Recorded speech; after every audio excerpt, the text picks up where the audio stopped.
이 시간에 여러분들과 함께 살펴볼 것은 예배에 대해서 다시 한번 쭉 정리하고 살펴보려고 합니다. 예배는 아무리 강조해도 부족하지 아니하고 가장 우선순위고 중요하다는 것을 여러분 아주 머릿속에 마음속에 꼭 새겨두시기를 부탁드립니다. 자, 여러분들이 오늘 우리가 함께 읽던 요한계시록은 하나님의 심판 이후에 일어났던 일들을 이야기하고 있는데 그 중에서 예배를 드리고 있습니다. 거기서 우리가 함께 보여주고 있는 거죠. 할렐루야 라는 소리를 계속 보여주고 있죠. 하나님을 찬양하는 자의 이야기를 우리가 여러 문제를 풀어보시고요. 자, 한번 내용을 살펴보려고 합니다. 예배가 왜 중요한 이유가 무엇 때문일까? 여기 내용에 보면은 사람들은 자신이 가장 중요한 것을 선택합니다. 내가 어떤 것이 중요하느냐에 따라서 그 중요한 것을 선택하게 되어지죠. 그것이 마치 내 인생의 가장 중심되어지는 대상이 되어지고 그게 더 나아가서 경배의 대상이 될 수밖에 없다는 것입니다. 제가 여러분들에게 항상 말씀드리지만 이스라엘 백성들은 역사상 단 한 번도 하나님을 떠나지 않았습니다. 그리고 그들은 단 한 번도 예배를 패하지 않았습니다. 그런데도 불구하고 그들은 하나님을 떠났다고 얘기해요. 그런데도 불구하고 그들은 하나님을 예배를 드리지 않았다고 하고 있습니다. 왜 그럴까요? 그들은 하나님만 섬긴 것이 아니라 하나님과 또 다른 무엇인가를 섬겼으니 그것이 때에 따라서는 농사를 짓는 신을 섬기기도 하고 때에 따라서는 전쟁의 신을 섬기기도 하고 때에 따라서는 어떤 풍요의 신들을 섬기는 것들을 성경을 통해서 볼 수 있습니다. 이것들이 다 무엇과 관계되냐면 사실 그들의 삶의 현장에서 필요한 것들이에요. 자, 하나님도 믿는데 지금 당장 내가 농사를 짓는 입장에서 보니까 농사를 관장하는 그런 대상이 필요한 거야. 그 대상이 하나님만큼 그를 또 존경하고 그를 존중하고 그를 사랑하게 되는 것이죠. 그래서 결국은 하나님도 섬기고 바알과 아세라, 이건 다 대부분이 그들의 삶에 직접적으로 생계에 연관되어져 있는 관계된 존재들인 거예요. 그것은 비단 오늘날 우리의 삶도 마찬가지입니다. 내가 하나님도 섬깁니다. 그런데 여러분, 하나님도 섬기면서 어떤 걸 우선순위라는 것을 선택하는 순간 보면 알아요. 뭘 선택할까? 내가 하나님 앞에 물질 드리는 것이 자신 없어해요? 이게 물질의 우상이 돼버리는 거예요. 내가 하나님 앞에 예배를 드릴 것인가? 물질을 따를 것인가? 내가 하나님을 따를 것인가? 자녀를 선택할 것인가? 여러분, 이 선택의 순간에 아주 쉽게 먼저 선택하는 것을 보면 그것이 우선순위고 그것이 경배의 대상이라는 것들을 우리는 계속 이야기하고 있는데도 불구하고 이 부분에 대한 실수는 비단 오늘 우리들의 삶뿐만 아니라 성경의 역사가 오랫동안 이 사실을 증명하고 있고 결국은 그로 인하여 이스라엘 역사는 멸망의 끝으로 결과를 내리고 있습니다. 그래서 여러분이 온전히 하나님만을 여러분의 삶의 중심으로 뒀으면 참 좋겠습니다. 자, 사람은 가치에 따라 행동합니다. 우리가 경배하는 대상으로 인해 우리의 모습이 결정되어지는데 물질을 경배하게 되어진다. 물질을 우선순위가 되면 물질 만능주의가 된다. 물질 만모니즘이라 그래요. 물질에 대하여 종속되어진다는 거죠. 그러니까 그리스도인들에게서도 물질의 노예가 되는 사람들이 되게 많아요. 인색하다 그러잖아요. 그렇잖아요. 풍요의 하나님이 계신데도 불구하고 물질에 인색하게 되어지는 경우들을 제가 봅니다. 자, 뿐만 아니라 자아를 경배하는 것, 그건 자기가 중심인 거예요. 하나님을 사랑하는 자기 애가 강한 것, 이건 이기주의적일 수밖에 없어요. 이건 정말 우리가 정말 조심해야 될 부분이에요. 그리스도인들이 집단적 이기주의, 이거 정말 위험한 것입니다. 우리가 드리는 예배가 우리의 운명을 결정하고요, 예수님께서 주너의 하나님께 경배하고 다만 그를 섬기라고 하신 말씀들, 이 말씀은 바로 예배의 선언과 똑같습니다. 예수님께서 우리에게 하나님을 예배하는 삶을 살도록 강조하신 이유가 우리가 성경 뒷부분에 보면 약 4가지 상황에 대해서 이야기를 하고 있습니다. 자, 예배의 중요함은 삶의 가장 우선순위를 선택해라. 아무리 어떤 일이 있을지라도 예배는 그 어떤 것과도 바꿀 수 없어야 된다. 그럼 반대로 한번 생각해 보세요. 사단도 예배가 중요하다는 것을 압니다. 아니까 제일 많이 방해하고 제일 많이 핍박하고 제일 많이 거부하는 것이 예배인 거예요. 오랫동안 신앙생활 하는 사람들의 핍박은 딱 하나예요. 교회 못 가게 하는 거. 그럼 딴 거 예배 못 드리게 하는 거예요. 이건 너무나 중요한 가치인 거예요. 그런데 교회는 이 중요한 가치에 대해서는 어떤 것과도 타협해서는 아니 된다는 것은 저뿐만 아니라 제가 만약에 그런 상황에서 제가 타협하려고 할 때에 최소한 여러분들이 장로나 아니면 당회나 여러분 권사나 아니면 여러분 리더들이 목사님 그리하면 아니 됩니다, 우리는 그 어떤 것의 가치도 바꿀 수 없습니다 라고 할 때에 제가 그 말에 다시 용기를 얻어서 바르게 가지 않을까요? 그랬더니 지들이 내가 그러면 지들이 아싸 라고 하지 않길 부탁드립니다. 최소한 목회자가 그런 것에 타협하려고 할 때 목사님 그러시면 아니 됩니다 라고 그래도 충원해 줄 수 있는 사람들이 필요하지 않을까 생각해 봅니다. 그렇듯 예배는 어떤 경우를 지나도 가장 중요하다는 건, 자 그렇다면 누가 원하실까요? 예배는 바로 하나님이 원하시기 때문에 그렇습니다. 읽겠습니다. 시작. 하나님은 예배를 통해 영광과 기쁨을 누리십니다. 예배는 그리스도인에게 있어서 선택사항이 결코 아닙니다. 가장 우선되고 가장 중요한 하나님의 명령이기도 하죠. 그런데 여러분, 제가 여러분을 말씀드리잖아요. 이 예배가 하나님이 정말 기뻐한다. 왜? 하나님께서는 이 사실을 성경 속에 가르쳐주고 있고 샘플로 알려주고 있습니다. 그런데 알려주지 않아도 자연스럽게 하는 사람들이 있었잖아요. 왜 아브라함이 그랬을까 보면은 바로 그에 대한 종교성이 하나님은 그를 그런 축복의 통로로 삼게 하는 요소를 보여줄 수 있는 거예요. 그러니까 제가 목회를 25년 동안 하면서 관심법을 쓰는 게 아니라 보면 알잖아요. 저 상황에서 정말 힘든 가운데서 온다? 여러분, 그건 제가 봐도 알거든요. 저 상황이 얼마나 힘들까? 라고 하는데도 불구하고 그 자리를 놓치지 않냐고 나오는 그 모습들, 분명히 핍박받고 있는 것도 알고 있는데도 불구하고 그 상황에서도 예배 자리에 나오는 그 예배를 목사님 제가 감동을 해요. 근데 하물며 하나님은 어떨까? 그래서 제가 엊그저께 어디 가서 그래서 집사님하고 만난 지가 10몇 년 됐다. 근데 정말 지난주는 내가 보고 내가 감동받았다. 집사라고 얘기했어요. 감동받았다. 무슨 감동받았을까? 아침에도 봤는데 저녁에도 봤다. 이걸 감동을 해야 될지 두들겨 패야 될지 모르겠지만 아무튼 아침 예배 드리고 저녁에 저녁 예배도 온 걸 보고 나는 집안에 또 무슨 일이 있나 가슴이 철렁 내려앉았지만 아무튼 목사인 내 마음에 그 예배의 자리에 나온 그 모습이 가장 소중하게 느끼고 이쁘게 보이고 아름답게 보여지죠. 지난주에 최내천 집사님이 안 보였잖아요. 설교하면서도 계속 신경 쓰이고 걸리는 거예요. 그 앞에 앉아있는데도 왜 안 오지? 어디 아픈가? 다쳤나? 못 일어났대요. 하긴 그 춘천에서 6시에 일어나서 나와야 되니까 여러분은 몇 시에 일어나서 나옵니까? 아침 8시 반 성경 공부한다 했더니 어휴 그런데 예배드리겠다고 춘천에서 6시에 나오는 몸이 불편한 그 안수 집사님의 모습을 보면 사실 제가 그 모습 보면서도 얼마나 마음에 감사함이 있고요. 또 우리 그럴 때마다 그 안에 성금숙 권사가 그리워지는 이유도 바로 여기 있지 않을까 생각해 보면서, 여러분, 하나님을 감동시키는 건 되게 간단해요. 내가 그리하지 않은 상황이 있을지라도, 어려운 가운데 있을지라도 하나님 앞에 나올 때 누가 기뻐하신다? 하나님이 기뻐하시는 거예요. 우리를 창조하신 목적이 그러한 목적이기 때문이라는 걸 잊지 마시길 부탁드립니다. 아시겠죠?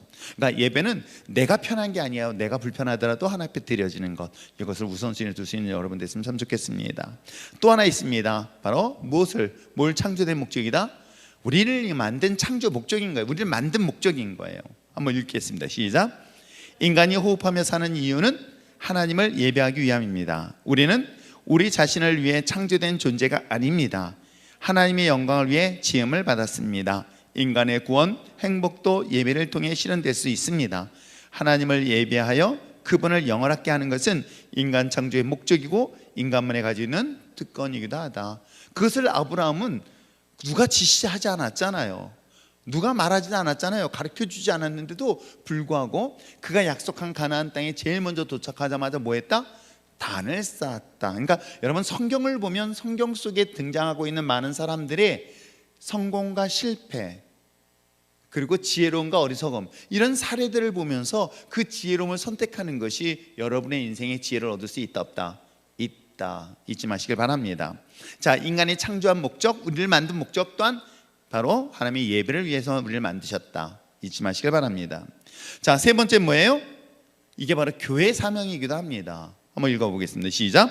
보통 교회의 4가지 사명은 예배, 교육, 선교, 봉사를 꼽습니다. 그 중에 가장 핵심적인 사명은 예배입니다. 예배에 실패하면 다른 사명을 이루어지는 것은 불가능합니다. 무엇보다도 하나님께서 예배자를 먼저 찾으시기 때문입니다. 교회를 세운 목적이 예배예요.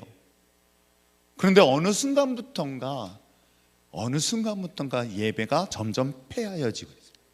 그랬더니 누가 그러더라고, 없으니까 그러더라고. 저도 아무것도 없이 시작했단 말이에요. 뭐 교회를 사람들이 데리고 목회를 했냐? 그러지 않았습니다. 아무도 없는 거, 물론 아무도 있었습니다. 우리 집사람 있었으니까. 우리 집사람 아무도 없다면 곤란하지만 좌우지간 그런 가운데서도 하나님 앞에 예배 드리는 것에 대해서만큼은 한 사람 있던 두 사람 있던 중요하지 않다. 예배는 어떤 경우에도 폐하면 안 된다. 아시겠죠? 그것이 교회의 창조의 목적이다. 자, 마지막으로 뭐예요? 이것이 어찌 보면 우리의 성장, 교회든 개인이든 어찌 보면 우리가 신앙을 성장하는 데 있어서 중요한 견인차 역할을 합니다. 읽겠습니다. 시작. 역동적인 예배를 드리는 교회는 사람들의 관심을 가지고 모여들기 마련입니다. 그리고 예수 그리스도를 구주로 영접하여 하나님의 자녀로 거듭나는 체험을 갖게 됩니다. 그러므로 은혜로운 예배는 교회 성장의 절대적입니다. 성도의 영혼과 육체가 형통함을 누리는 것도 예배를 통한 축복의 결과이기도 합니다. 그렇습니다. 예배가 역동적이고 살아있다면 하나님은 그러한 예배자들을 보내시게 되어 있습니다. 아시겠어요? 그건 어느 부서도 마찬가지다. 그래서 예배에 대해서 정말 하나님의 성령의 역사하심과 기름 부심을 위해서 각 부서마다 기도했으면 참 좋겠습니다. 자, 그 다음에 그 예배에 대한 세 가지 관계성이 있습니다. 첫째는 뭐냐면 relation with God, 하나님과의 관계예요. 그 다음에 뭐예요? 크리스천과의 관계.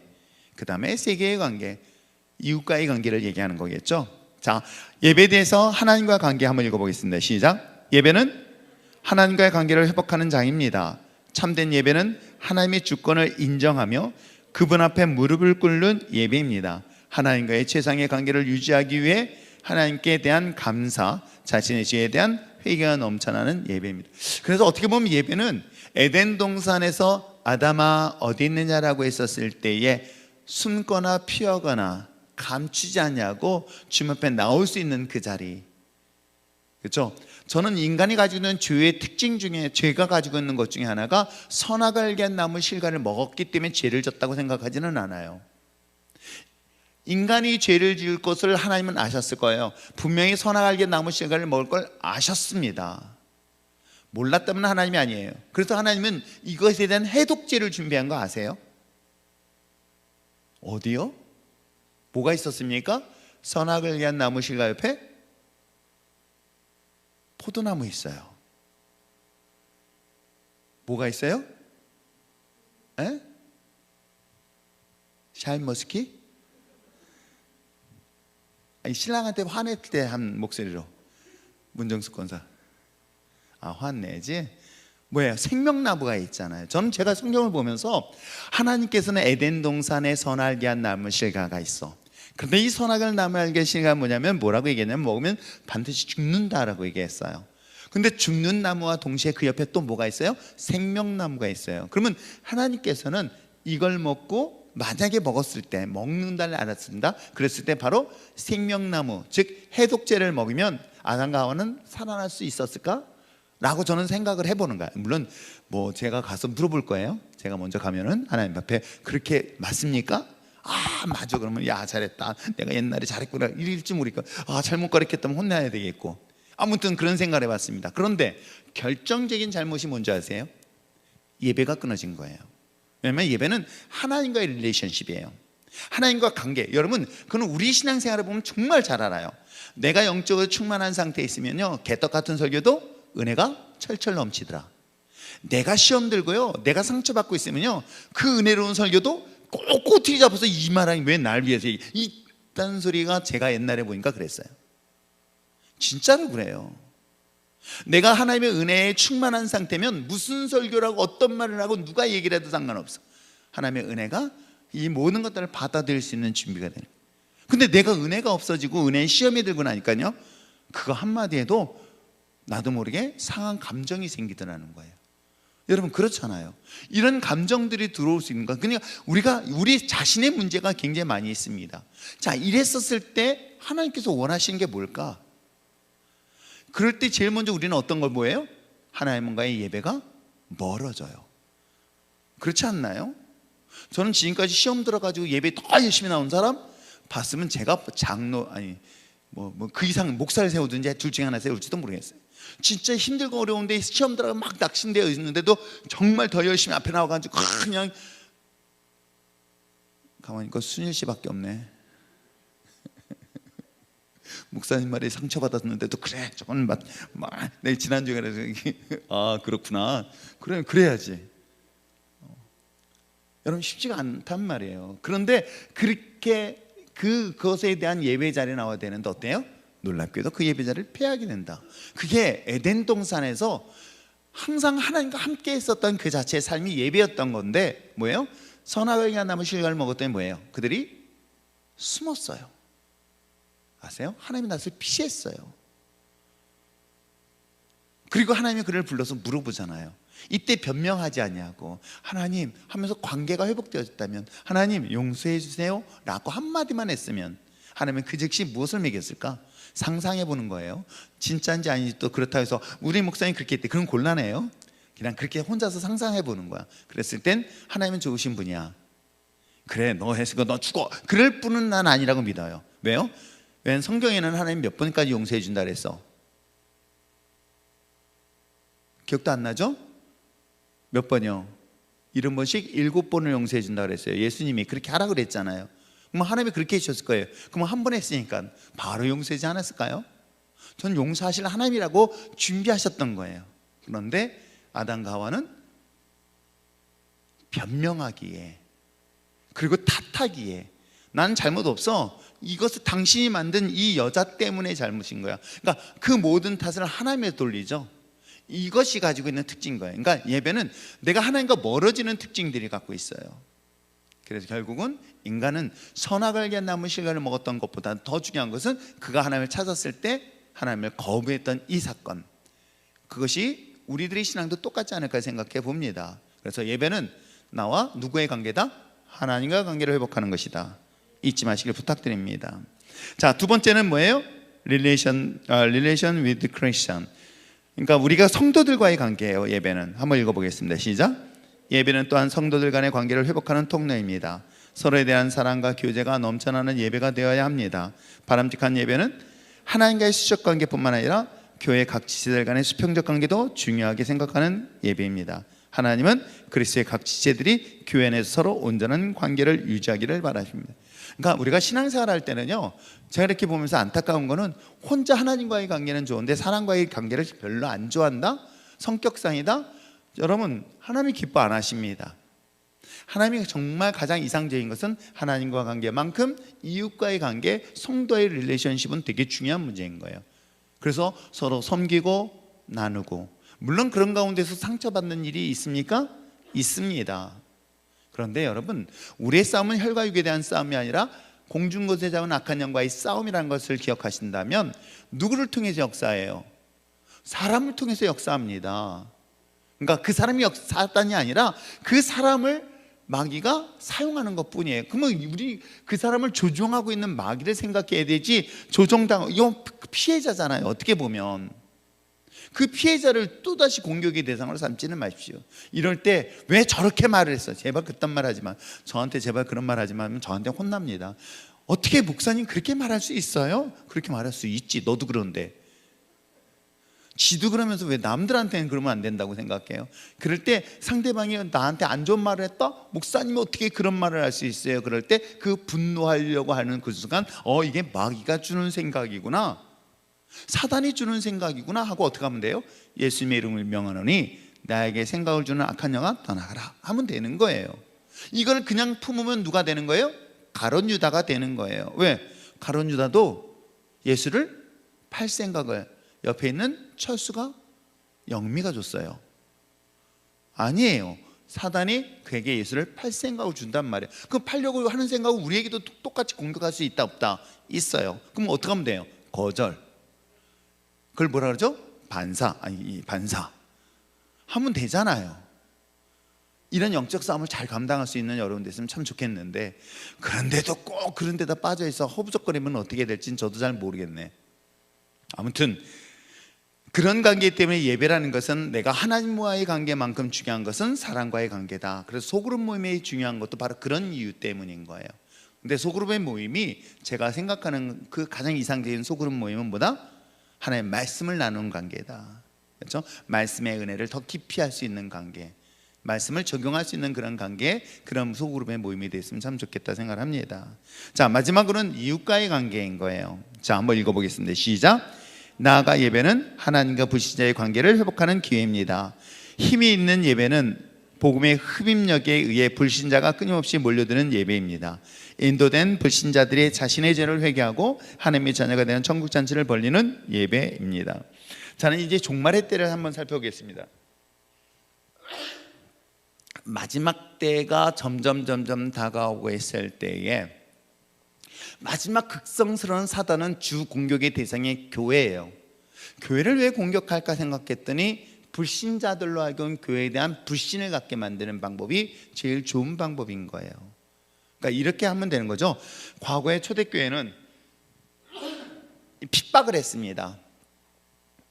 핍박을 하니까 그 핍박한 그리스도인들이 오히려 왜 그러지? 핍박하니까 교회 그리스도인들이 더 똘똘 뭉쳤어요. 그리고 놀라운 거는 핍박할수록 교회가 확산이 되어요. 왜요? 불 하나가 붙였습니다. 불 하나가 붙였더니 이거를 탈탈 털었더니 요것만 타는 게 아니라 불이 탁탁 털면서 이게 튀어나가는 거예요. 그래가지고 옆으로 퍼져나가는 거죠. 그러니까 물을 뿌리면 되는데 한번 생각해 보세요. 제가 이제 이번에도 화재가 나잖아요. 그러면 제가 옛날 어렸을 때 불장난을 아이들은 다 좋아하잖아요. 그래서 오줌 많이 쌉니다.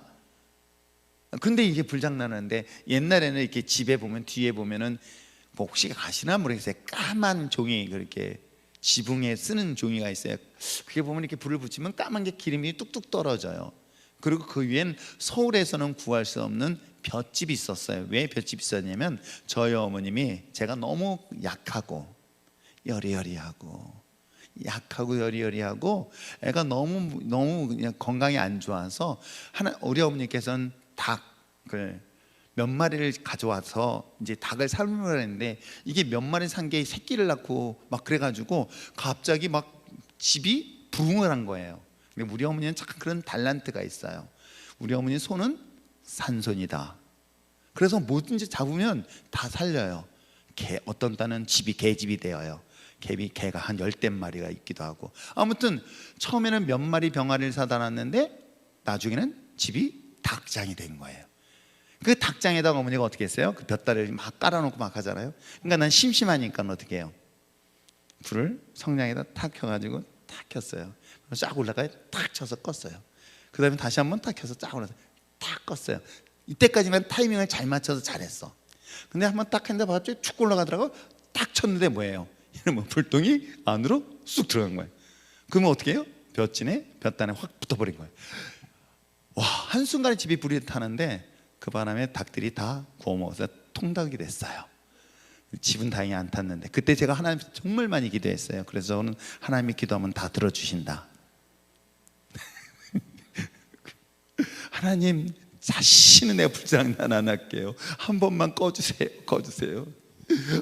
막 얼마나 울면서 기도했어요. 그랬더니 정말 감사하게 기적같이 불이 꺼졌는데 그런 것 같아요. 어떤 불 하나 날 때 그걸 치면은 이게 불이 옆으로 번져나간다는 거죠. 우리 신앙에서도 사탄이 그런 역할을 참 많이 해요. 우리에게 다가오는 사탄의 유혹과 시험들이 왔을 때 그거를 딱 건들면은 놀랍게도 이게 확산되는 속도가 의외로 되게 강합니다. 그래서 그걸 어떻게 할 수 있을까? 근데 그 방법 중에 하나는 어떻게 해요? 그것을 가슴에 품고 기도하는 방법들. 그러니까 우리가 신앙생활을 하면서 그리스도인들의 복음을 증거하는 것 중에 하나는 난크리스찬들의 예수 믿지 않는 사람들은 여전히 예수 믿는 사람들을 주목합니다. 쳐다봅니다. 제대로 하고 있는가? 자기들은 못 살면서도 예수 그리스도를 믿는 사람은 뭔가 달라야 된다는 기대감을 가지고 비판도 하기도 하고 평가도 하고 인정도 합니다. 그렇기 때문에 그리스도인들에게 있어서 자신의 신앙의 역할은 어떤 역할을 하느냐에 따라서 그 불꽃이 옆으로 번지는 역할도 합니다. 그러나 정반대의 경우는 그 불이 오히려 다른 사람들에게 화를 끼칠 수도 있다는 것을 볼 수가 있습니다. 초대교회는 오히려 그런 핍박을 통해서 교회가 확산됐었던 거예요. 근데 지금은 어떻습니까? 지금은 그런 방법으로 핍박하지 않습니다. 어떤 방법으로 할까요? 전략이 달라졌어요. 그래서 제가 이렇게 보니까는 한동안 우리나라가 기독교가 막 성장했을 때는 정말 기도 운동들이 많이 일어났어요. 근데 이제 이런 방법으로 교회가 막 성장하니까 안 되겠다 싶었더니 어떻게 해요? 이제는 유혹을 해요. 풍요로움을 통해서 유혹을 합니다. 핍박 대신에 유혹을 해가지고 교회의 불을 꺼버리는 거예요.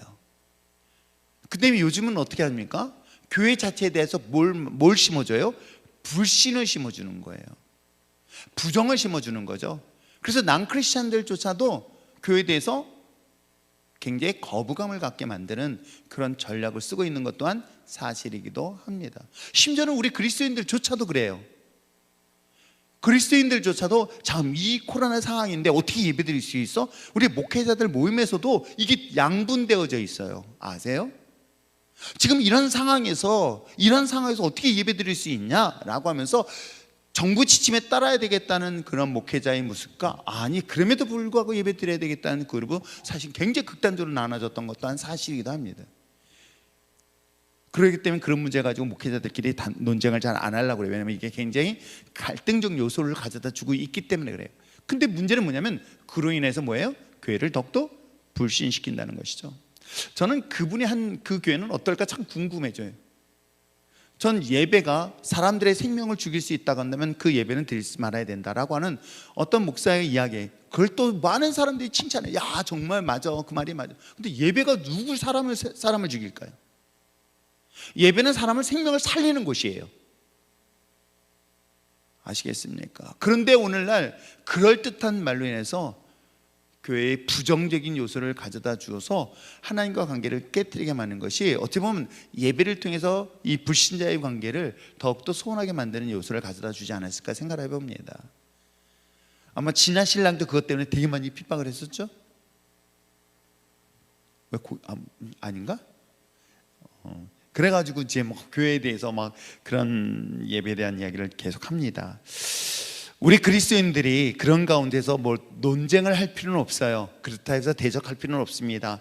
그러기 위해서 우리가 할 수 있는 건 뭘까? 그들을 위해서 기도하는 것밖에 없지 않을까 생각해 보면서 우리가 하나님과의 그 불신자의 관계를 회복할 수 있는 것은 오직 유일한 것은 예배밖에 없다. 그런데 문제는 예배는 그 불신자의 관계, 자 하나님과의 관계도 예배이고 하나님과의 관계들에 대한 공적인 예배, 이웃 우리 그리스도 안에서 이루어지는 것은 섬김이에요. 나눔이에요. 이것 또한 서비스, 예배예요. 그런데 불신자들을 섬길 수 있는 게 무엇일까를 잘 생각해 보세요. 저는 인정받는 거라고 생각해요. 최소한 그리스도인들은 정직해. 최소한 그리스도인들은 성실해. 그리고 그리스도인들은 진실해. 믿을만해. 나는 그런 삶의 현장에서 선한 영향력을 미치는 것. 또 하나 있어요. 저는 그리스도인들은 세상에서도 능력이 있어야 된다. 아시겠어요? 실력 있는 그리스도인들이 돼야 된다. 누구보다도 실력 있는 그리스도인들이 되어서 그것에서 선한 영향력을 미칠 수 있다면 한번 상상을 해보세요. 내가 실력 있고 능력이 있어요. 그러면 세상 사람들은 실력 있고 능력이 있으면 사람들을 지배하려고 합니다. 근데 실력이 있고 능력이 있고 그 많은 모든 조건을 갖췄는데도 불구하고 섬기고 나누고 사랑을 베푼다고 한번 상상을 해보세요.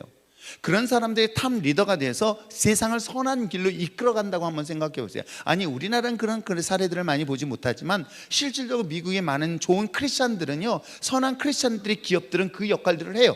그런 오너들은, 그런 경영자들은 정말 국가 사회 그런 영향력을 정말 많이 끼치고 있는 사례들을 수없이 보게 되어집니다. 그러므로 사랑하는 성도 여러분, 오늘 우리가 드려지는 예배는 하나님과의 관계만큼 우리와의 관계도 중요하고 여전히 믿지 않는 남편과의 온전한 예배가 어떤 것인가, 그건 인정받는 것이고 칭찬받는 것이고, 그래 내 아내는, 예수 믿는 내 아내는 정말 인정해 줄 수 있어 라고 하는 그 자체가 삶의 산 예배다. 지금 이 사실을 우리에게 이야기를 하고 있습니다. 자, 세 가지 예배가 가지고 있는 관계는 하나님과의 관계, 우리 그리스도인 성도와의 관계, 그 다음에 난크리스찬과의 관계, 이 세 가지가 조화를 이룰 때 온전한 예배가 될 수 있다. 아시겠죠? 그렇기 때문에 교회는 이 시대에 이 땅 가운데 마지막 희망의 불꽃과 같은, 등불과 같은 역할을 감당해야 될 줄 믿습니다. 근데 이 역할들을 최근에 정치적인 논리 때문에 얼마나 많은 사람들하고 마음을 답답하게 하는지 몰라요. 진짜 이건 정말 우리가 함께 고민해야 될 문제인 거죠. 그래서 오늘 대통령 선거를 했습니다. 여러분, 제가 주일날 또 얘기하겠지만 누가 되던 전 이렇게 생각해 주고 싶어요. 설령 내가 마음에 들지 않는 대통령이 됐습니다. 내가 원하는 대통령이 되지 않아도 다수에 의해서 세워진 대통령이라면 우리의 대통령이 되는 거예요. 그 순간부터. 그러면 우리는 그 대통령을 존경해 줘야 돼요. 존중해 줘야 돼요. 인정해 주고, 그리고 우리는 그들을 위해서 기도해 줘야 돼요. 여러분, 기도의 힘을 못 믿습니까? 저는 하나님 앞에 기도하면 뭐든지 들어주신다. 전 믿어요. 아무리 악한 대통령이 세워진다 할지라도 저는 하나님을 믿어요. 그래서 우리가 기도하면 그 하나님께서는 선한 길로 인도하실 것이다. 그럼요. 그 하나님을 믿는다면 우리는 그 기도의 힘을 믿어야 되지, 내가 마음에 안 드는 대통령 세웠다고 해서 우리가 그를 비난하거나 그를 손가락질은 절대 하지 마십시오. 저는 그건 그리스도인이라고 저는 생각하지는 않습니다. 아시겠습니까? 저는 그래서 나도 중요하지만 다른 사람도 존중해 줄 수 있는 그런 건강한 그리스도인이 됐으면 참 좋겠다 라는 사실들을 꼭 기억하면서, 그것이 바로 예배자의 삶이 아닐까 생각을 해봐요. 물론 저는 과거에는 그래 해가지고 막 했던 시절도 있었지만, 제가 예수를 예수를 믿었더니, 여러분, 예수 믿는 사람은 구원받는 대상이 아니에요. 하나님은 내 안에 있는 장자만 사랑하는 게 아니라 집 나간 탕자도 사랑하시잖아요. 아닌가? 하나님은 나만 사랑한 게 아니라 저들도 사랑의 대상인 거예요. 그러면 우리는 뭐예요? 하나님이 사랑하는 그 아들을 위해서 우리가 다가가서 복음을 전하고 기도해야 될 몫은 누구의 몫이다? 저와 여러분의 몫이라는 것. 이 자체가 모두 다 예배다. 아시겠죠? 그래서 제발 우리가 사소한 거 작은 거 하나 실천할 수 있는 것들이 이런 것 같아요. 길거리 지나가다가 전도 목적으로 인사하지 마시고요, 평소에 지나가다가 아는 사람이 있으면 아이 컨택 되면 인사를 하세요. 그리고 여기 굴다리 지나가다가 혹시라도 승재권사 BMW 몰고 가다가 벤츠인가 BMW인가 모르겠다. 근데 좌우지간 만약에 어느 할머니가 막 이거 들고 올라가면 차를 가운데 딱 세워놓고 차를 밀어주고 가세요. 욕은 나중에 먹더라도. 우리가 해야 될 역할들인 거예요. 아시겠죠? 우리가 돌봐야 되고 관심 가져야 될 대상이죠. 우리가 예수님에 대한 이 오지랖은 강도 만난 피 흘려 죽어가는 사람에 대한 모든 사람이 무관심할 때 그리스도인이라면 관심 갖는 게 맞다. 이해하시겠어요? 그런 것이 바로 오늘 이야기하고 있는 관계성이 온전한 예배다. 우리가 교회 안에서만 예배 아닌 교회 밖에서도 예배가 될 수 있다. 그래서 선한 영향력을 세상 속에서 미치고 또 전할 수 있는 여러분 됐으면 참 좋겠습니다. 그로 인한 예배의 유익은 뭐예요? 하나님의 임재하심을 발견하고 인도하심을 체험하고요, 구원하심을 경험하고 능력을 경험하고 또 하나님 앞에 굉장히 예민해질 수 있으며 더 나아가서 삶의 지혜를 얻게 되는 거예요. 그래서 예배의 승리는 곧 인생의 승리다. 예배의 실패는 곧 인생의 실패예요. 그건 제가 자신 있게 얘기할 수 있어요. 아세요? 내가 시험보다 더 중요한 것은 예배다. 이것은 정말 중요한 삶의 우선순위의 가치라는 걸 잊지 마시고, 이제 오늘부터 시작되어진 예배 특강 이 이야기를 잘 들으면서 올해도 아마 만만치 않을 거예요. 오늘 보니까 30만 명이 넘었다. 지금 대통령 선거 끝났으니까 또 그 다음에 어떤 일이 발생될지 몰라요. 어떤 일이 발생될지. 지금 확진자들 검사를 안 한 사람들이 더 많대 이제는. 그러면 이보다 더 많은 숫자가 지금 이 안에도 있을 수 있고 돌아다닐 수 있고 만난 사람들도 있을 수 있어요. 그래서 저도 만약에 증상이 있으면은 키트 검사 안 하고 전파를 열심히 하려나? 아무튼 하나님께 기도하고 있어요. 제가 기도하고 있지만 아무튼 이런 상황 속에서 앞으로 교회가 어떤 방향으로 가게 될까, 더 많이 타협되어질 수밖에 없는 상황이 있을 때 저도 사실 두렵죠. 왜 안 두렵겠습니까? 그 모든 책임을 다 져야 되는 입장에서는. 그럼 이 순간에 내가 타협했으면 좋겠다 할 때 최소한 우리들만큼은, 여러분들만큼은 그 어떤 것도 예배에 대해서만큼은 타협의 대상이 될 수 있다 없다? 없다. 예배는 인간을 위한 것이 아니라 하나님을 위한 것이기 때문에 그는 이 하나님이 동의하면은 우리는 따를 수 있어요. 그러나 그렇지 않는 이상은 어떤 경우도 타협의 대상이 될 수 없다는 것을 가지고 우리가 함께 말씀을 나눈 시간 되시길 바랍니다. 기도하겠습니다.